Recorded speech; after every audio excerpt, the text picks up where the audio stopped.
Pakistan occupied Kashmir माने कि PoK जल्दी भारत में मिल जाये, लेकिन कैसे? काहे कि जहाँ के लोग पहले खुदे पाकिस्तान के साथ खुश रहे, वह आज का भे गेल कि अचानक उ लोग पाकिस्तान से आजादी के मांग करे हवा।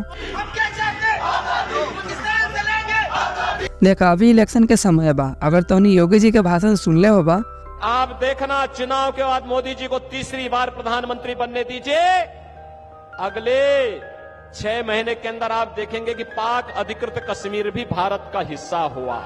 अब एलंग सवाल ई बा कि का भी जो पीओके में होई बा मोदी जी के करल धरल बा ताकि वो चुनाव जीत पतवा। भाई अगर तोनी के ना मालूम बा तो पीओके में अभी गजबे तामझाम चले बा। एक बारे में तो हम आगे वीडियो में बतेबे करम। चलो पहले ये वाला मुद्दा के अपन राजनीति से कनेक्शन वगैरह बा कि ना ये बारे में बात करी ले। देखा पाकिस्तान के एंट्री पॉइंट बा कोहाला, जहाँ पर हमेशा पाकिस्तान के झंडा लागल रहे पर अब वहाँ के लोग सब पाकिस्तान के झंडा तक वहाँ से उतार दिलक। यहाँ तक कि वहाँ पुलिस ऑफिसर सके आदमी सब मार मार के कुछ ऐसा हालत कर दिल बा। इतना सब काहेला पाकिस्तान से आजाद होएला, ये तो पहले ही बतौली। देखा अचानक इसे स्टार्ट न भेल, एमे भारत सरकार के ना बल्कि पाकिस्तान सरकार के खुदे हाथ बा। कैसे? तो पहलका पॉइंट बा महंगाई। पाकिस्तान में 2023 में अप्रैल वाला महीना में महंगाई उनका इतिहास में सबसे ज्यादा भेगल रहे। माने उतना महंगाई पूरा पाकिस्तान में कहियो न होल रहे वो समय तक। एमे खाली पीओ के ही ना पूरा पाकिस्तान के लोग सबके दिक्कत भेल। अब ये होई बा काहे कि महंगाई के कारण वहाँ खाए पिए वाला सामान भी इतना महंगा हो गल बा कि पूछबे मत करा। जैसे कि आटा इतना ज्यादा महंगा हो गया बा पाकिस्तान में कि लोग से के हालत खुदे देखला। लाइन में लागल है आटा ला, अरे मारपीट तक कर ली है आटा ला। यहाँ तक कि आटा से भरल ट्रक के रास्ते में लूट लेवल जाइबा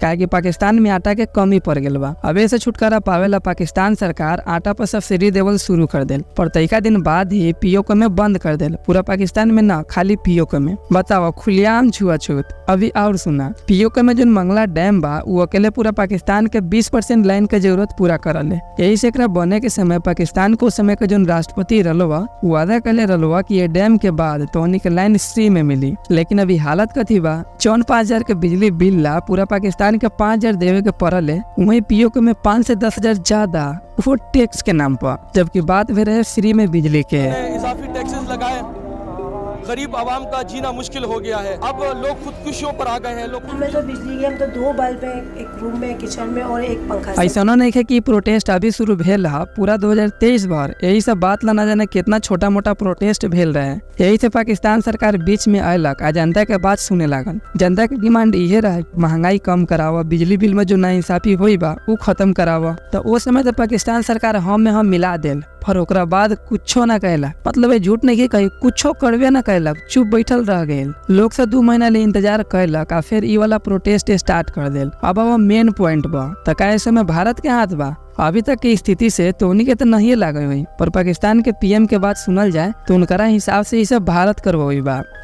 पड़ोसी दुश्मन है, इंतहाई मकार और अयार है, और उनके जो वज़ीर दिफा हैं वो बरमला कह चुके हैं कि आज़ाद कश्मीर के अंदर हम दहशतगर्दी के वाक़यात करवाने में बराह रास्त। ये बात के पीछे पाकिस्तान सरकार का लॉजिक ये बा कि हमने के जो IMF से 6 से 8 बिलियन डॉलर भीख मिले वाला बा और चाइना से 12 बिलियन डॉलर, ये दोनों से हमने अपन 23 बिलियन डॉलर के घाटा मैनेज कर लेम, जैसे हमने के देश में महंगाई खत्म हो जाए, माने कि कंट्रोल में आ जाए। पाकिस्तान सरकार के हिसाब से इंडिया ही नहीं के चाहिए, यही से वो पूरा पीओके में ही तामझाम करवो हुई बा। देखा भाई पूरा रामायण सुधला के बाद भी अगर तोरा सीता कौन भाई पता नहीं के चलल तो हम कुछो ना कर सकिले। खैर तोनी के वीडियो से कुछ समझ में आयल होके तो वीडियो को लाइक फॉलो वगैरह कर देवल करा। मिलले तोनी से अगला वीडियो में। जय बिहार।